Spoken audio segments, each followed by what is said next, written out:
ਬਹੁਤ ਹੀ ਸਤਿਕਾਰਯੋਗ ਗੁਰੂ ਰੂਪ ਗੁਰੂ ਸਵਾਰੇ ਖਾਲਸਾ ਜੀ। ਆਓ ਸਭ ਤੋਂ ਪਹਿਲਾਂ ਗੁਰਦੇਵ ਪਾਤਸ਼ਾਹ ਦੀ ਬਖਸ਼ਿਸ਼ ਪਵਿੱਤਰ ਫਤਿਹ ਬੁਲੰਦ ਕਰੀਏ। ਸਤਿਕਾਰ ਸਹਿਤ ਆਖਣਾ ਜੀ, ਵਾਹਿਗੁਰੂ ਜੀ ਕਾ ਖਾਲਸਾ, ਵਾਹਿਗੁਰੂ ਜੀ ਕੀ ਫਤਿਹ। ਉੱਤਰ ਪ੍ਰਦੇਸ਼ ਦੇ ਵਿੱਚ ਲਖੀਮਪੁਰ ਦੇ ਵਿੱਚ ਕਿਸਾਨ ਸੰਘਰਸ਼ ਦੇ ਦੌਰਾਨ ਜਿਸ ਤਰ੍ਹਾਂ ਇੱਕ ਬਹੁਤ ਹੀ ਦਰਦਨਾਕ ਘਟਨਾ ਵਾਪਰੀ ਹੈ ਕਿ ਬਹੁਤ ਹੀ ਸ਼ਾਂਤਮਈ ਤਰੀਕੇ ਦੇ ਨਾਲ ਰੋਸ ਪ੍ਰਦਰਸ਼ਨ ਕਰ ਰਹੇ ਸਾਡੇ ਕਿਸਾਨ ਭਰਾਵਾਂ ਨੂੰ ਭਾਜਪਾ ਸਰਕਾਰ ਦੇ ਇੱਕ ਕੇਂਦਰੀ ਮੰਤਰੀ ਦੇ ਵੱਲੋਂ ਬੜੀ ਹੀ ਸਾਜ਼ਿਸ਼ ਦੀ ਨੀਤੀ ਦੇ ਤਹਿਤ ਇੱਕ ਕਹਿ ਸਕਦੇ ਹਾਂ ਕਿ ਸਾਜ਼ਿਸ਼ੀ ਕਤਲੇਆਮ ਕਿ ਕਿਸ ਤਰ੍ਹਾਂ ਦੇ ਨਾਲ ਉਸ ਰੋਸ ਮੁਜ਼ਾਹਰਾ ਕਰ ਰਹੇ ਸ਼ਾਂਤਮਈ ਕਿਸਾਨ ਭਰਾਵਾਂ ਦੇ ਉੱਪਰ ਗੱਡੀਆਂ ਚੜ੍ਹਾ ਦਿੱਤੀਆਂ ਗਈਆਂ, ਜਿਸ ਨੂੰ ਇੱਕ ਕਹਿ ਸਕਦੇ ਹੋ ਕਿ ਛੋਟੇ ਪੱਧਰ ਦੇ ਉੱਪਰ ਜ਼ਰੂਰ ਇੱਕ ਨਸਲਕੁਸ਼ੀ ਦਾ ਨਾਮ ਜ਼ਰੂਰ ਦਿੱਤਾ ਜਾ ਸਕਦਾ ਹੈ। ਪਰ ਇਸ ਸਾਰੇ ਵਰਤਾਰੇ ਨੂੰ ਸਮਝਣ ਦੀ ਬਹੁਤ ਲੋੜ ਹੈ, ਕਿਉਂਕਿ ਜਦੋਂ ਤੁਸੀਂ ਭਾਜਪਾ ਦੀ ਜਾਂ ਫਿਰ ਸੰਘ ਦੀ ਦੰਗਾਕਾਰੀ ਨੀਤੀ ਦਾ ਵੱਖ-ਵੱਖ ਪੁਰਾਣੇ ਸਮੇਂ 'ਚ ਵਾਪਰੇ ਜਿਹੜੇ ਇਵੇਂ ਦੇ ਵਰਤਾਰੇ ਨੇ, ਜਦੋਂ ਉਹਨਾਂ ਦੇ ਅਧਿਐਨ ਕਰੋਗੇ, ਚਾਹੇ ਤੁਸੀਂ ਉਹਨਾਂ ਦਾ ਗੁਜਰਾਤ ਮਾਡਲ ਜਿਹੜਾ ਸੀ ਦੰਗਿਆਂ ਦਾ, ਜਿਹਦੇ ਬਾਰੇ ਕਮਿਊਨਲ ਕੰਬੈਟ ਮੈਗਜ਼ੀਨ ਦੇ ਵਿੱਚ ਬਹੁਤ ਕੁਝ ਛਪ ਚੁੱਕਾ ਸੀ। ਤੀਸਤਾ ਇੱਕ ਜਰਨਲਿਸਟ ਸੀ, ਉਸਨੇ ਕਾਫੀ ਜ਼ਿਆਦਾ ਇੱਥੇ ਕੰਮ ਜਿਹੜਾ ਸੀ ਉਹ ਕੀਤਾ ਸੀ। ਗੁਜਰਾਤ ਫਾਈਲਸ ਦੇ ਵਿੱਚ ਕਾਫੀ ਕੰਮ ਹੋਇਆ।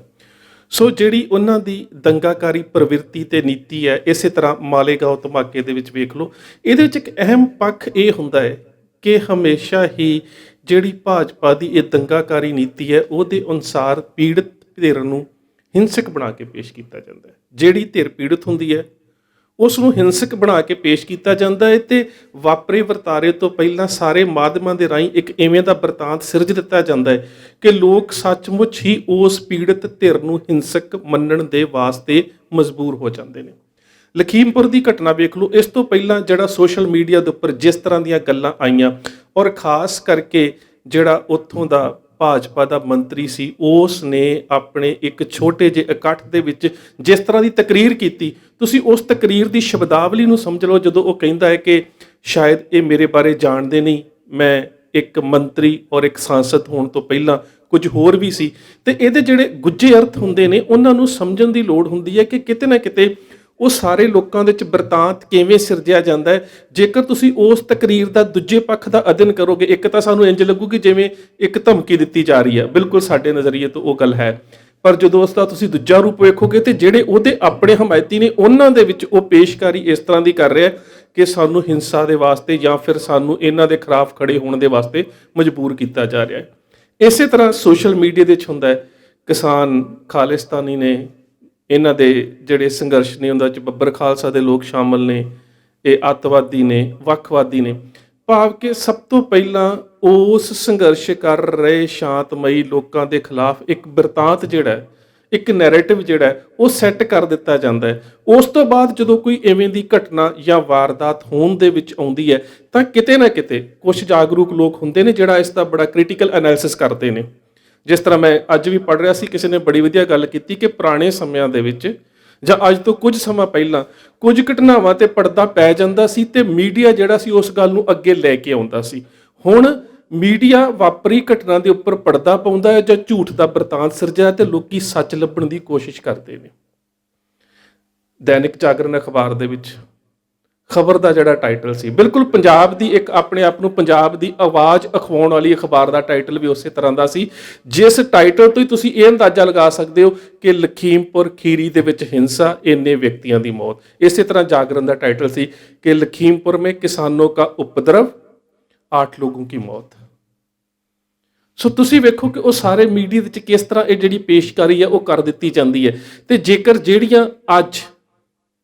ਜਿਹੜੀਆਂ ਵੀਡੀਓ ਸਾਹਮਣੇ ਆਈਆਂ ਨੇ, ਜਿਹੜੀਆਂ ਮੌਕੇ ਦੇ ਉੱਪਰ ਜਿਹੜੇ ਉੱਥੋਂ ਦੇ ਚਸ਼ਮਦੀਦ ਗਵਾਹ ਨੇ, ਜਿਹੜੀਆਂ ਉਹਨਾਂ ਨੇ ਆਪਣੇ ਫੋਨਸ ਦੇ ਵਿੱਚ ਰਿਕਾਰਡ ਕਰ ਲਈਆਂ, ਇੱਕ 25 ਮਿੰਟ ਦੀ ਹੈ, ਇੱਕ 25 ਸੈਕਿੰਡ ਦੀ ਹੈ, ਇੱਕ 13-14 ਸੈਕਿੰਡ ਦੀ ਹੈ। ਉਹਨਾਂ ਨੂੰ ਜਦੋਂ ਸਮਝੀਏ ਤਾਂ ਫਿਰ ਤੁਹਾਨੂੰ ਲੱਗਦਾ ਹੈ ਕਿ ਮੀਡੀਆ ਜਿਹੜਾ ਕਿਸੇ ਵਾਪਰੀ ਘਟਨਾ ਦੇ ਬਾਰੇ ਆਪਣਾ ਬਰਤਾਂਤ ਕਿਵੇਂ ਸਿਰਜਦਾ ਹੈ, ਕਿਸ ਤਰ੍ਹਾਂ ਦੇ ਨਾਲ ਜਿਹੜੇ ਦੋਸ਼ੀ ਨੇ ਉਹ ਦੋਸ਼ ਮੁਕਤ ਕੀਤੇ ਜਾਂਦੇ ਨੇ, ਔਰ ਸੱਚ ਕੀ ਹੁੰਦਾ ਹੈ। ਕੁਝ ਸਮਾਂ ਪਹਿਲਾਂ ਇੱਕ ਬਲਾਤਕਾਰ ਹੋਇਆ ਸੀ, ਮੇਰੇ ਖਿਆਲ 5 ਸਾਲ ਹੋ ਗਏ, ਅਤੇ ਅਖਬਾਰ ਦੀ ਖਬਰ ਸੀ ਕਿ ਬਲਾਤਕਾਰ ਹੋਇਆ ਹੀ ਨਹੀਂ। 4 ਸਾਲ ਬਾਅਦ ਜਦੋਂ ਦੋਸ਼ੀਆਂ ਨੂੰ ਸਜ਼ਾ ਹੋ ਗਈ ਤੇ ਸਜ਼ਾ ਵੀ ਇਹ ਹੋਈ ਕਿ ਜਿਹੜੇ 4 ਬਲਾਤਕਾਰੀ ਸੀ ਉਹਨਾਂ ਨੂੰ ਉਮਰ ਕੈਦ, ਮੌਤ ਦੇ ਕਹਿ ਸਕਦੇ ਹੋ ਕਿ ਜ਼ਿੰਦਗੀ ਦੇ ਅੰਤਮ ਸਾਹ ਤੱਕ, ਮੌਤ ਤੱਕ ਉਮਰ ਕੈਦ। ਤਾਂ ਉਸੇ ਅਖਬਾਰ ਦੀ ਫਿਰ ਇਹ ਸੁਰਖੀ ਸੀ ਕਿ ਫਲਾਣੇ ਕੇਸ ਦੇ ਵਿੱਚ ਬਲਾਤਕਾਰੀਆਂ ਨੂੰ ਅੰਤਮ ਸਾਹ ਤੱਕ ਮੌਤ ਦੀ ਸਜ਼ਾ। ਪਰ ਉਹੀ ਖਬਰ 4 ਸਾਲ ਪਹਿਲਾਂ ਅਖਬਾਰ ਕਹਿ ਰਹੀ ਸੀ ਆਪਣੇ ਟਾਈਟਲ ਦੇ ਵਿੱਚ ਕਿ ਬਲਾਤਕਾਰ ਹੋਇਆ ਹੀ ਨਹੀਂ। ਸੋ ਇਸ ਕਰਕੇ ਇਹ ਜਿਹੜੇ ਸਾਰੇ ਵਰਤਾਰੇ ਵਾਪਰ ਰਹੇ ਨੇ, ਇਹਨਾਂ ਦੇ ਵਿੱਚ ਜਿਹੜੀਆਂ ਇਹ ਫਾਸਿਸਟ ਜਿਹੜੀਆਂ ਸਰਕਾਰਾਂ ਨੇ, ਜਿਨ੍ਹਾਂ ਦੇ ਵਿੱਚ ਅਸੀਂ ਗੱਲ ਕਰਦੇ ਹਾਂ ਕਿ ਡੈਮੋਕ੍ਰੇਸੀ ਹੈ ਪਰ ਹੈ ਨਹੀਂ। ਦਰਅਸਲ ਆ ਜਾ ਕੇ ਇਹ ਇੱਕ ਤਾਨਾਸ਼ਾਹੀ ਹੈ ਜਿਸ ਨੂੰ ਡੈਮੋਕ੍ਰੇਸੀ ਦਾ ਨਾਮ ਦਿੱਤਾ ਜਾ ਰਿਹਾ ਹੈ। ਆ ਜਾ ਕੇ ਸਾਰਾ ਇੱਕ ਬਸਤੀਵਾਦ ਹੈ। ਕਿਸ ਤਰ੍ਹਾਂ ਲੋਕਾਂ ਦੀ ਆਵਾਜ਼ ਨੂੰ ਦਬਾਉਣਾ ਹੈ, ਕਿਸ ਤਰ੍ਹਾਂ ਲੋਕਾਂ ਦੇ ਮੁਜ਼ਾਹਰਿਆਂ ਨੂੰ ਦਬਾਉਣਾ ਹੈ, ਕਿਸ ਤਰ੍ਹਾਂ ਲੋਕਾਂ ਦੇ ਸੰਘਰਸ਼ ਨੂੰ ਦਬਾਉਣਾ ਹੈ ਤੇ ਕਿਸ ਤਰ੍ਹਾਂ ਦੇ ਨਾਲ ਲੋਕਾਂ ਦੀਆਂ ਜ਼ਮੀਨਾਂ ਦੱਬਣੀਆਂ ਨੇ। ਹੈ ਸਭ ਕੁਝ ਉਹੀ ਹੈ, ਕੁਝ ਵੀ ਨਹੀਂ ਬਦਲਿਆ। ਹੁਣ ਜਦੋਂ ਇਹ ਸਾਰਾ ਵਰਤਾਰਾ ਵਾਪਰਿਆ ਲਖੀਮਪੁਰ ਦੇ ਵਿੱਚ, ਤਾਂ ਖੈਰ ਅਜੇ ਹੁਣ ਤੱਕ ਜਦੋਂ ਤੱਕ ਮੈਂ ਤੁਹਾਡੇ ਨਾਲ ਗੱਲ ਸਾਂਝੀ ਕਰ ਰਿਹਾ ਉਦੋਂ ਤੱਕ ਜਿਹੜੀ ਫਸਟ ਇਨਫੋਰਮੇਸ਼ਨ ਰਿਪੋਰਟ ਹੈ, FIR ਦੀਆਂ ਕਾਪੀਆਂ ਜਿਹੜੀਆਂ ਉਹ ਮੀਡੀਆ ਦੇ ਵਿੱਚ ਨਹੀਂ ਆਈਆਂ। ਪਰ ਆ ਜਾ ਕੇ ਜਿਹੜੀਆਂ ਰਿਪੋਰਟਾਂ ਜਾਂ ਉਹਨਾਂ FIRs ਦੇ ਬਾਰੇ ਜਿਹੜੀਆਂ ਕੰਸੋਆਂ ਵੱਖ-ਵੱਖ ਮਾਧਿਅਮਾਂ ਦੇ ਵਿੱਚ ਆਈਆਂ, ਉਹਨਾਂ ਦੇ ਵਿੱਚ ਤਾਂ ਗੱਲ ਕੇਵਲ ਇੰਨੀ ਹੈ ਜੀ, ਹਾਦਸਾ ਹੋਇਆ। ਤੇ ਜਿਹੜਾ ਕੇਸ ਹੈ ਅਣਪਛਾਤੇ ਵਿਅਕਤੀਆਂ ਦੇ ਉੱਪਰ, ਤੇ ਜਿਹੜਾ ਉੱਥੋਂ ਦਾ ਰਾਜ ਕਹਿ ਸਕਦੇ ਹੋ ਕਿ ਆਪਣਾ ਰਾਜ ਦਾ ਗ੍ਰਹਿ ਮੰਤਰੀ ਕੇਂਦਰ ਦੇ ਵਿੱਚ ਹੈ, ਗ੍ਰਹਿ ਰਾਜ ਮੰਤਰੀ, ਉਹਦੇ ਉੱਪਰ ਜਾਂ ਉਹਦੇ ਲੜਕੇ ਦੇ ਉੱਪਰ ਅਜੇ ਤੱਕ ਕੋਈ ਕੇਸ ਨਹੀਂ। ਔਰ ਹੈਰਾਨਗੀ ਦੀ ਗੱਲ ਹੈ ਕਿ ਜਿਹੜੀ ਅਜੇ ਤੱਕ, ਕੱਲ ਨੂੰ FIR ਦੇ ਵਿੱਚ ਕੀ ਕੁਝ ਸਾਹਮਣੇ ਆਉਂਦਾ ਉਹ ਗੱਲ ਵੱਖਰੀ ਹੈ, ਪਰ ਅਜੇ ਤੱਕ ਜੋ ਖਬਰਾਂ ਆ ਰਹੀਆਂ ਨੇ ਉਹਨਾਂ ਦੇ ਮੁਤਾਬਕ ਦੋਹਾਂ ਧਿਰਾਂ ਦੇ ਉੱਪਰ ਜਿਹੜੇ ਨੇ ਉਹ ਕੇਸ ਦਰਜ ਕੀਤੇ ਗਏ ਨੇ ਕਿ ਜਿਹੜਾ ਦੰਗਾ ਸੀ ਉਹ ਹੋਇਆ। ਹੁਣ ਜਿਹੜੀਆਂ ਜੇ ਇਹ ਵੀਡੀਓ ਸਾਹਮਣੇ ਨਾ ਆਉਂਦੀਆਂ, ਕੱਲ ਨੂੰ ਪਤਾ ਨਹੀਂ ਕਿ ਜੁਡੀਸ਼ੀਅਲ ਗਰਾਊਂਡਸ ਦੇ ਉੱਪਰ ਇਹ ਵੀਡੀਓ ਜਾਂ ਇਹਨਾਂ ਦੇ ਆਧਾਰ ਦੇ ਉੱਪਰ ਕਿਸੇ ਦੋਸ਼ੀ ਨੂੰ ਸਜ਼ਾ ਹੁੰਦੀ ਜਾਂ ਨਹੀਂ ਹੁੰਦੀ, ਇਹ ਤਾਂ ਬਾਅਦ ਦੀਆਂ ਗੱਲਾਂ ਨੇ। ਕਿਉਂਕਿ ਫਿਲਹਾਲ ਤਾਂ ਸਰਕਾਰ ਨੇ ਜਿਹੜੇ ਪੀੜਤ ਨੇ, ਜਿਨ੍ਹਾਂ ਨੇ ਇਸ ਸੰਘਰਸ਼ ਦੇ ਲੇਖੇ ਆਪਣੀਆਂ ਜਾਨਾਂ ਲਾਈਆਂ ਨੇ, ਉਹਨਾਂ ਦੇ ਪਰਿਵਾਰਾਂ ਨੂੰ 45 ਲੱਖ ਰੁਪਈਆ, ਜਿਨ੍ਹਾਂ ਦੇ ਵਿੱਚੋਂ ਲਵਪ੍ਰੀਤ ਸਿੰਘ ਜਿਹੜਾ ਨੇ ਉਹਨਾਂ ਦੀ ਭੈਣ ਦੇ ਜਿਹੜੇ ਬਿਆਨ ਆ ਉਹ ਆਏ ਵੀ ਨੇ ਸੋਸ਼ਲ ਮਾਧਿਅਮ ਦੇ ਉੱਪਰ ਕਿ ਸਾਨੂੰ ਪੈਸੇ ਦੀ ਲੋੜ ਨਹੀਂ, ਸਾਨੂੰ ਇਨਸਾਫ ਦੀ ਲੋੜ ਹੈ। ਇਨਸਾਫ ਦੇ ਵਿੱਚ ਵੀ ਠੀਕ ਹੈ, ਗਈਆਂ ਹੋਈਆਂ ਜਾਨਾਂ ਨੂੰ ਵਾਪਸ ਹੁਣ ਕੌਣ ਲਿਆਵੇਗਾ।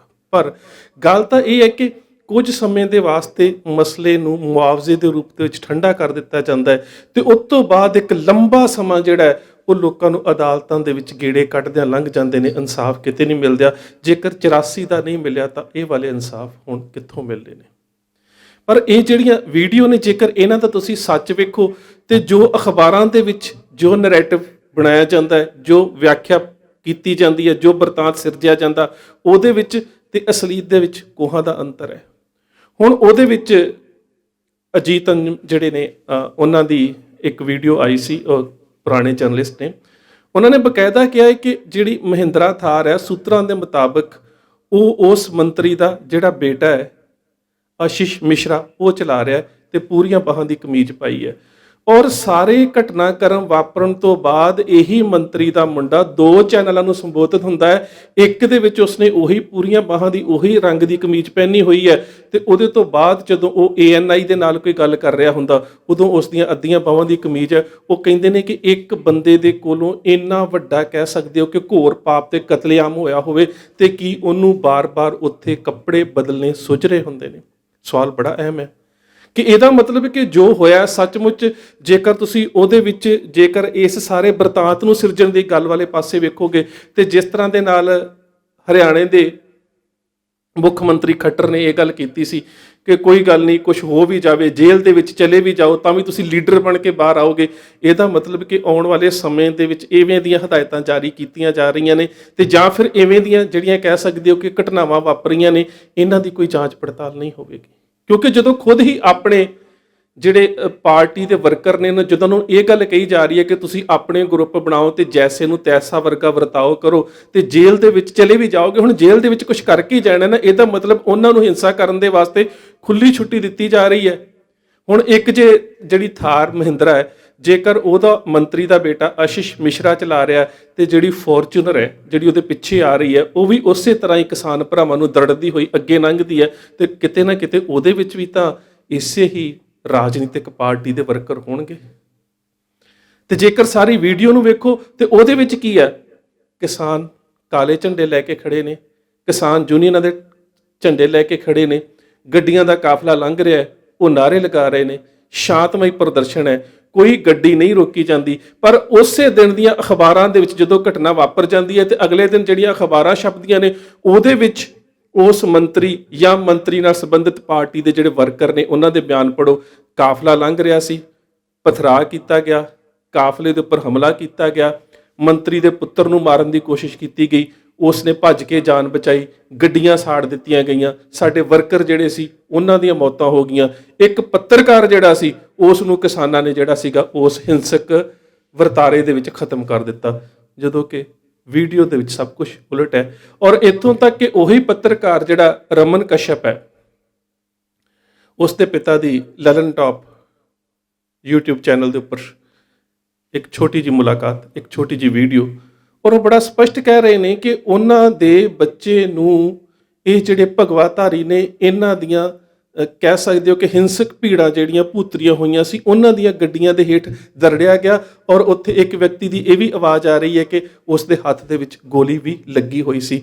ਪਰ ਜਿਹੜੀਆਂ ਪੋਸਟਮਾਰਟਮ ਰਿਪੋਰਟਸ ਜਿਹੜੀਆਂ ਸਾਹਮਣੇ ਆਈਆਂ ਨੇ, ਜਿਨ੍ਹਾਂ ਦੇ ਵਿੱਚੋਂ ਅੱਜ ਹੀ ਸਰਦਾਰ ਗੁਰਿੰਦਰ ਸਿੰਘ ਜਿਹੜੇ ਇਸ ਸੰਘਰਸ਼ ਦੇ ਲੇਖੇ ਉੱਥੇ ਆਪਣੀ ਜਾਨ ਲਾ ਗਏ ਨੇ, ਉਹਨਾਂ ਦੀ ਪੋਸਟਮਾਰਟਮ ਜਿਹੜੀ ਰਿਪੋਰਟ ਹੈ ਉਹਦੇ ਵਿੱਚ ਵੀ ਜਿਸ ਤਰ੍ਹਾਂ ਦੇ ਸਰੀਰ ਦੇ ਉੱਪਰ ਜ਼ਖਮਾਂ ਦੇ ਨਿਸ਼ਾਨ ਦਿਖਾਏ ਗਏ ਨੇ, ਉਹਨਾਂ ਦੇ ਮੁਤਾਬਕ ਸਿਰਫ ਇੱਕ ਹਾਦਸਾ ਹੈ। ਸਰੀਰ ਦੇ ਉੱਪਰ ਝਰੀਟਾਂ ਨੇ, ਲੱਤਾਂ ਬਾਹਾਂ ਤੇ ਝਰੀਟਾਂ ਨੇ, ਛਾਤੀ ਦੇ ਉੱਪਰ ਝਰੀਟਾਂ ਦੇ ਜ਼ਖਮ ਨੇ, ਜਦੋਂ ਕਿ ਪਰਿਵਾਰ ਕਹਿ ਰਿਹਾ ਹੈ ਕਿ ਲਾਸ਼ ਘਰ ਦੇ ਵਿੱਚ ਪਈ ਹੈ, ਅਸੀਂ ਯੂਪੀ ਤੋਂ ਨਹੀਂ, ਇਹਦਾ ਦਿੱਲੀ ਤੋਂ ਦੁਬਾਰਾ ਪੋਸਟਮਾਰਟਮ ਕਰਾਉਣਾ ਚਾਹੁੰਦੇ ਆ।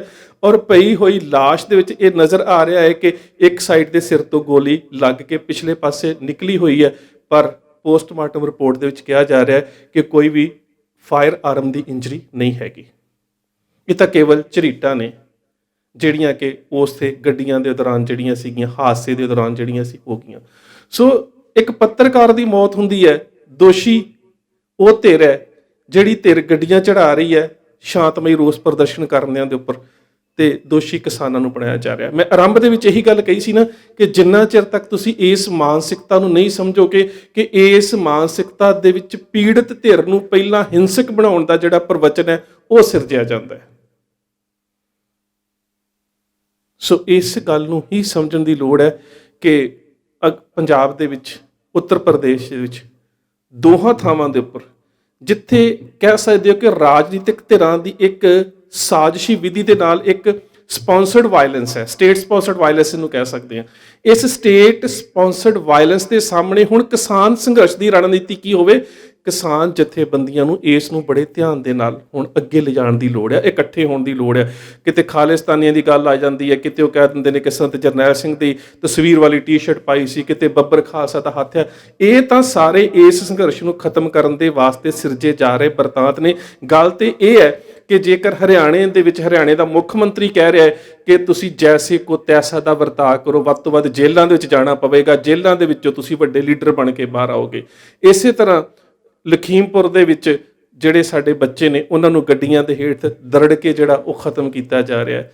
ਇਸੇ ਤਰ੍ਹਾਂ ਸਾਰੇ ਥਾਵਾਂ ਦੇ ਉੱਪਰ ਜੇਕਰ ਵਰਤਾਰੇ ਹੋਣਗੇ ਤਾਂ ਕਿਤੇ ਨਾ ਕਿਤੇ ਤੁਹਾਨੂੰ ਇਸ ਗੱਲ ਨੂੰ ਸਮਝਣਾ ਚਾਹੀਦਾ ਹੈ ਕਿ ਭਾਜਪਾ ਦੀ ਜਿਹੜੀ ਮੈਂ ਪਹਿਲੀ ਦੰਗਾਕਾਰੀ ਨੀਤੀ ਦੀ ਗੱਲ ਕੀਤੀ ਸੀ ਕਿ ਸਭ ਤੋਂ ਪਹਿਲਾਂ ਉਹ ਆਪਣੇ ਦੁਸ਼ਮਣ ਨੂੰ ਹਿੰਸਕ ਹੋਣ ਦਾ ਵਰਤਾਂਤ ਸਿਰਜਦੇ ਨੇ, ਉਸ ਤੋਂ ਬਾਅਦ ਹਿੰਸਾ ਕਰਕੇ ਉਸ ਨੂੰ ਖਤਮ ਵੀ ਕਰਦੇ ਨੇ, ਤੇ ਜਿਹੜਾ ਪੀੜਿਤ ਹੁੰਦਾ ਹੈ ਉਸ ਨੂੰ ਮੀਡੀਆ ਦੇ ਵਿੱਚ ਹਿੰਸਕ ਬਣਾ ਦਿੱਤਾ ਜਾਂਦਾ ਹੈ। ਸੋ ਇਸ ਸਾਰੇ ਵਰਤਾਰੇ ਨੂੰ ਬਹੁਤ ਧਿਆਨ ਦੇ ਨਾਲ ਸਮਝਣ ਦੀ ਲੋੜ ਹੈ।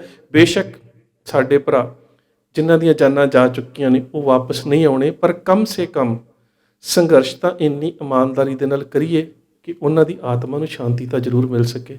ਇੰਨੀਆਂ ਬੇਨਤੀਆਂ ਪ੍ਰਵਾਨ। ਫਤਿਹ ਦੀ ਸਾਂਝ। ਸਤਿਕਾਰ ਸਹਿਤ ਆਖਣਾ ਜੀ। ਵਾਹਿਗੁਰੂ ਜੀ ਕਾ ਖਾਲਸਾ, ਵਾਹਿਗੁਰੂ ਜੀ ਕੀ ਫਤਿਹ।